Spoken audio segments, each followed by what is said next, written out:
बिस्मिल्लाहिर्रहमानिर्रहीम। अस्सलाम वालेकुम नाज़रीन, मैं हूं मोहम्मद अजमल और आप देख रहे हैं मुनाफा बख्श काश्तकारी। किसान भाइयों, जैसा कि आपको मालूम है, फील्ड विज़िट के दौरान सोशल मीडिया पे जो है वो फेसबुक हो गया, व्हाट्सएप हो गया, इस तरह के ज़राए जो अभी हैं उनमें आपने देखा होगा कि अक्सर किसान भाई जो हैं वो परेशान हैं कि गंदम के सिट्टे की जो खुंडियाँ हैं वो ब्लैक हो रही हैं, पर्पल हो रही हैं। तो क्या उसके कोई मुमकिन जो है वो नुकसानात क्या हैं, उसकी वजूहत क्या हैं, और अगर उसकी तदारक की बात की जाए तो वो क्या हो सकता है। गंदम की इन दो बीमारियों में, जिनमें सूडो ब्लैक चैफ या फॉल्स ब्लैक चैफ है और स्टेगनोस्पोरा नोडुलम ब्लॉच या जिसे स्टेगनोस्पोरा गलियम ब्लॉच बोलते हैं, इनकी फील्ड में देखने को अलामात जो है वो तकरीबन मिलती जुलती है। इसके अलावा जो है वो जो साजगार मौसम है, टेम्परेचर 15 से जो है वो 25 या 30 डिग्री सेंटीग्रेड तक, वो भी चूँकि सेम है, तो इसलिए अक्सर इन बीमारियों को जो है वो जो अब तक देखने में आया है उनको इंटरमिक्स किया जा रहा है कि ये बीमारी जो है वो सेम ही है, या समटाइम जो है वो स्टेगनोस्पोरा नोडुलम ब्लॉच को जो है वो सूडो ब्लैक चैफ कहा जाता है, जबकि जो है या सूडो ब्लैक चैफ को जो है वो स्टेगनोस्पोरा जो है वो ग्लियम ब्लॉच कहा जाता है। तो आज की इस वीडियो को डिटेल में देखने के बाद यकीनी तौर पर आप इस काबिल हो जाएंगे, आपको इतनी पहचान हो जाएगी कि कौन सी बीमारी जो है वो सूडो ब्लैक चैफ है या फॉल्स ब्लैक चैफ है, और कौन सी बीमारी जो है वो स्टेगनोस्पोरा ग्लियम ब्लॉच है। और आप इन्हीं अपनी जो है वो शनाख्त की बदौलत जो है वो अपने फील्ड में जो है वो मुनासिब मैनेजमेंट करके मुमकिन नुकसान से बच सकेंगे। गंदम के सिट्टे की घुंडियों का इस तरह से पर्पल होना, जामनी या डार्क जो चॉकलेट कलर है उसमें तब्दील हो जाना, ये एक बैक्टीरिया की वजह से हो सकता है जिसे ज़ैंथोमोनास कम्पेस्ट्रस पैथोवर ट्रांसल्यूसेंस बोलते हैं। इसके सिम्टम्स क्या हैं? एक तो ये कि जैसा कि आपको देखने में कलर जो है वो घुंडियों का पर्पल मिलेगा, जो तना है जहाँ पे सिट्टा अटैच है वहाँ पे जो है वो पर्पल कलर के चॉकलेट कलर के जो है वो धब्बे आपको मिल सकते हैं। तो इसके लिए जो है वो मौजूद टेम्परेचर जो है वो 15 से जो है वो 30 डिग्री सेंटीग्रेड तक है, जबकि हवा में जब नमी मौजूद हो, इसके साथ साथ जो है टेम्परेचर हाई हो, तो तब ये बैक्टीरिया जो है वो अटैक कर सकता है। लेकिन इसका जो करेक्टरिस्टिक फीचर है, जो इसकी नुमाया खसूसियत है, वो ये है कि अगर आपको सिट्टे को ज़्यादा अटैच होने पर, अगर आपको सिट्टे पर बीमारी का अटैक ज़्यादा है, उस पर अगर आप छुएंगे, उसे जब टच करेंगे, तो आपको बैक्टीरियल ऊज, जिसे जैसे हम कह सकते हैं आसान अल्फाज में कि अगर आपको वहाँ पे कोई लिक्विड मिलता है या आपको वहाँ पे कोई माय मौजूद होता है या गीलापन मौजूद महसूस होता है, तो तब ये बीमारी जो है वो बैक्टीरिया की वजह से है, जिसे सूडो ब्लैक चैफ बोलते हैं, या इसे फॉल्स ब्लैक चैफ का भी नाम दिया जाता है, जिसकी वजह जो है वो बैक्टीरिया है। लेकिन फील्ड विजिट के दौरान जो हमने मुशाहिदा किया है वो ये है कि जितने भी जगह पे हमें इस तरह के पर्पल कलर के सिट्टे मिले हैं, वहाँ पे हमें किसी किस्म की नमी या माए का जो है वो एहसास नहीं हुआ। सो मुमकिन तौर पर गंदम की ये बीमारी जो है वो बैक्टीरिया की वजह से नहीं है। वजह से बीमारी नहीं है, तो दूसरी सूरत में चूँकि हमारे खेतों में जो है वो सिट्टे तो पर्पल नज़र आ रहे हैं, इसके अलावा सिट्टे की निचला हिस्सा जो है वो भी पर्पल कलर का है या डार्क उसमें ब्राउन में या चॉकलेट कलर में तब्दील हो गया है। तो दूसरी जो मुमकिन वजह है वो ये है, स्टेम रस्ट के अगेंस्ट रेजिस्टेंस या मुदाफियत की जीन्स गंदम की मुख्तलिफ वैराइटीज़ में पाई जाती हैं। तो जब हॉट ह्यूमड यानी कि गर्मी भी टेम्परेचर ज़्यादा होगा, नमी ज़्यादा होगी, तो उस सूरत में जब उस पर जो है वो स्टेम रस्ट अटैक करता है गंदम पे, तो वो जो जीन उसमें मौजूद हैं वो उसके अगेंस्ट, उसके खिलाफ अपना रिएक्शन जब करती हैं, तो उस सूरत में जो है वो इस तरह की सूरत हाल जो है वो क्रिएट होती है। इसे टेक्निकल अगर देखा जाए तो मेलानिज्म का नाम बोलते हैं, जिसका नाम होता है, जिसका मतलब है पिगमेंटेशन। मसलन अपना असल रंग जो है वो गंदम के पौधे का खो देना जो है वो क्या कहलाएगा, मेलानिज्म कहलाएगा। और ये गंदम के स्टेमरस्ट SR2 के एक्सप्रेशन की वजह से किसी भी स्टेमरस्ट के फंगस के अगेंस्ट मुदाफियत की सूरत में इस तरह की सूरत हाल जो है वो वजूद में आती है। और चूँकि हमने ऑब्जर्व किया है कि हमारे खेतों में इस तरह की सूरत हाल पाई भी जाती है, और पिछले दिनों टेम्परेचर जो है वो अचानक हाई हुआ, बारिशों की वजह से जो है वो फिजा में नमी भी मौजूद थी, तो हमारे खेतों में जो मुमकिन सूरत हाल नज़र आ रही है, जिसमें सिट्टे जो हैं वो पर्पल हो गए हैं, चॉकलेट कलर के हो गए हैं, इसका जो नुमाया बुनियादी पहचान है वो ये है कि घुंडी की बुनियाद, जहाँ से घुंडी शुरू होती है, ये वहाँ से जो है वो ऊपर की तरफ जो है वो बीमारी फैलती है। अगर आपके खेतों में इस तरह की सूरत हाल है कि आपके जो सिट्टे पे लगी हुई घुंडियाँ हैं उन पे चॉकलेट कलर मिल रहा है, आपको सिट्टे का ज़्यादातर हिस्सा जो है वो पर्पल या चॉकलेट कलर में तब्दील हो गया है, उसके अलावा जो है वो बेस पे जहाँ से घुंडी स्टार्ट होती है वहाँ से जो है वो रंगत तब्दील होना शुरू होती है, तो यकीनन जो है ये बीमारी जो है वो टेम्परेचर की वजह से, माहौलियाती तब्दीली की वजह से, जो SR2 जीन है उसकी एक्सप्रेशन की वजह से जो है वो पौधे में इस तरह की अलामात नज़र आ रही हैं। तो जो है वो मुमकिन नुकसान क्या हो सकते हैं? अभी तक जो हमारे सामने जो है सोशल मीडिया पे जो आया, जो माहिरीन की राय थी वो ये थी कि इससे ज़्यादा जो है सिग्निफिकेंट या ख़तरनाक जो है नुकसान पहुँचने का अंदेशा नहीं है। लेकिन जैसे कि आप तस्वीर में देख सकते हैं कि अगर सिट्टे का ज़्यादातर हिस्सा जो है वो सब्ज़ से जामनी हो गया है, चॉकलेट हो गया है, तो यकीनी तौर पर फोटोसिंथेसिस करने की सलाहियत जो है वो सिट्टे के उन हिस्सों की खो चुकी है। इसके अलावा अगर तने पर भी जो है वो डार्क ब्राउन आपके स्पॉट मौजूद है, तो ना सिर्फ वहाँ पे उसकी जो है फोटोसिंथेसिस करने की खुराक बनाने की सलाहियत जा चुकी है, बल्कि अगर वो अटैक ज़्यादा हो जाता है तो नीचे से जो सिट्टे का कनेक्शन है तने के साथ, जड़ के साथ, वो भी मुतासर होने का खदशा है। तो इस ऐसी सूरत हाल में नुकसान का अंदेशा जो है वो यकीनी है। और जब हमने इसको एस्टिमेट करने के लिए मुख्तलिफ घुंडियों को ओपन करके देखा तो उसमें जो है वो 1 या 2 दाने बड़ी मुश्किल से बने थे। ऊपर वाले दाने जो हैं वो अगर दाना बना है किसी सूरत में तो उसकी भराई जो है वो मुतासर हुई है। अगर वो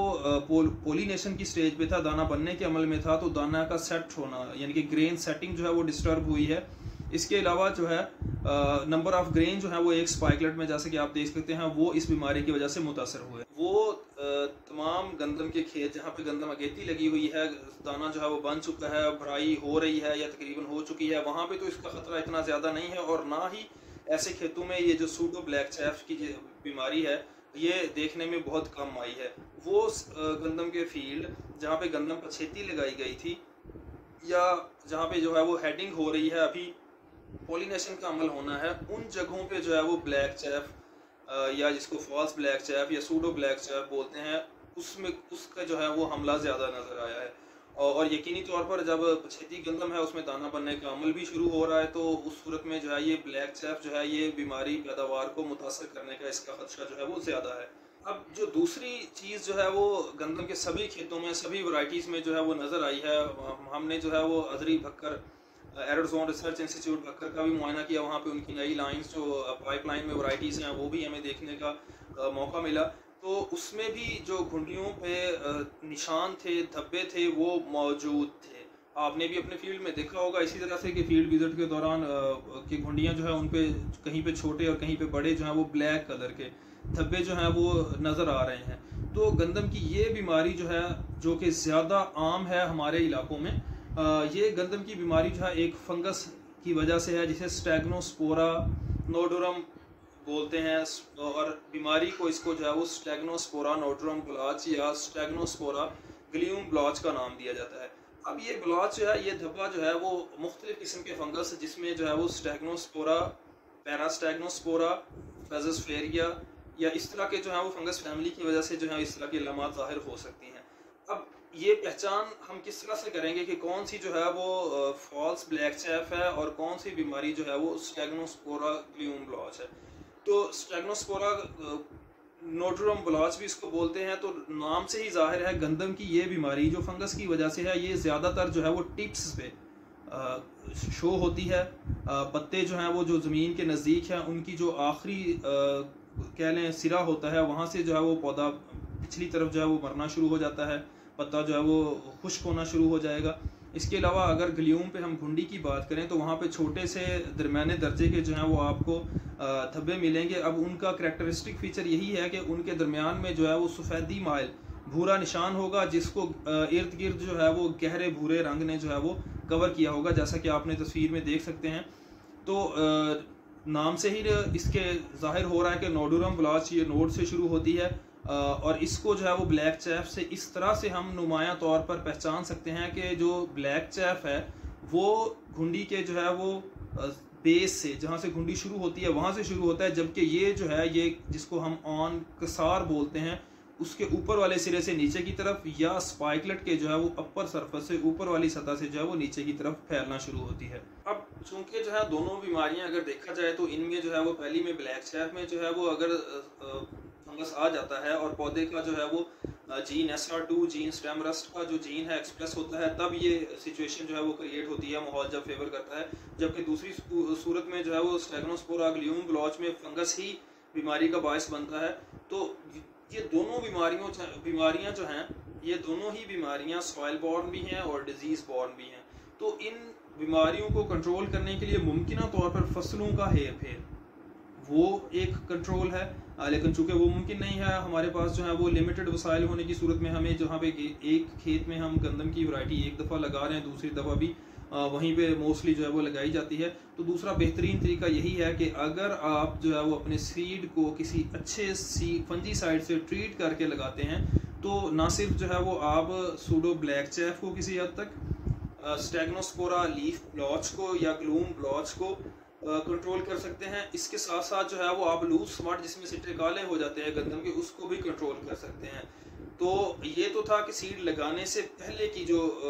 मैनेजमेंट है, जो कंट्रोल है, जो तरीकाकार है। अगर आपने ट्रीटमेंट के बगैर लगाया है और खदशा मौजूद है तो अगर आप जोल और स्ट्रॉबन फैमिली के फंजीसाइड जो है वो निकल रहा हो, या हेडिंग स्टेज जिसको बोलते हैं, गोब के फौरन बाद जब सिट्टा निकल रहा होता है, अगर आप उस स्टेज में गंदम को स्प्रे करेंगे तो इन बीमारियों को जो है वो आप मुमकिन तौर पर कंट्रोल करके,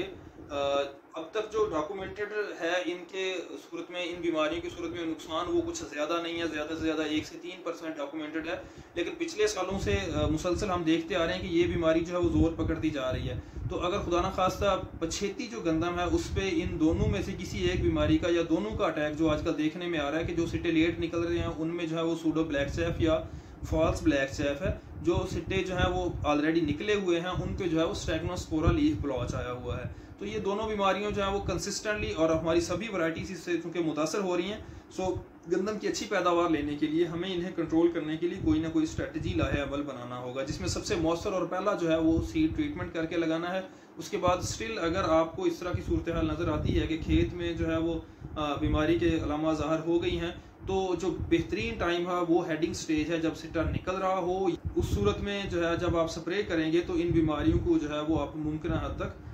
काबू पा लेंगे। उम्मीद है आज की ये वीडियो जो है वो आपको पसंद आई होगी। ज़्यादातर इलाकों में चूँकि गंदम जो है वो कहीं पे तो हमारे सिंध के इलाकों में जो है वो पककर तैयार इवन के जो है वो थ्रेशिंग हो रही है, कुछ इलाकों में जो है वो कटाई शुरू होने वाली है, कहीं पे जो है वो दाना बन चुका है। लेकिन अगर हम नादरन एरियाज़ की बात करें तो वहाँ पे जो है वो गंदम अभी जो है वो हेडिंग की स्टेज पे है, कहीं पे सिट्टा निकल रहा है। तो उन इलाकों में जो है ये जो अभी हमने डिस्कस की हैं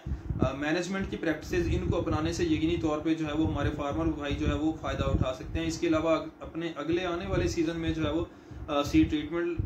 करके, या अगर सीड ट्रीटमेंट नहीं हो पाता तो गंदम की हेडिंग की स्टेज पे चूँकि अक्सर जो है वो पोटाश और बोरान के जो है वो स्प्रे किए जाते हैं, तो उनके साथ जो है वो किसी प्रॉपर फंजीसाइड को यूज़ करके हम इस बीमारी को जो है वो मुमकिन तौर पर कंट्रोल कर सकते हैं।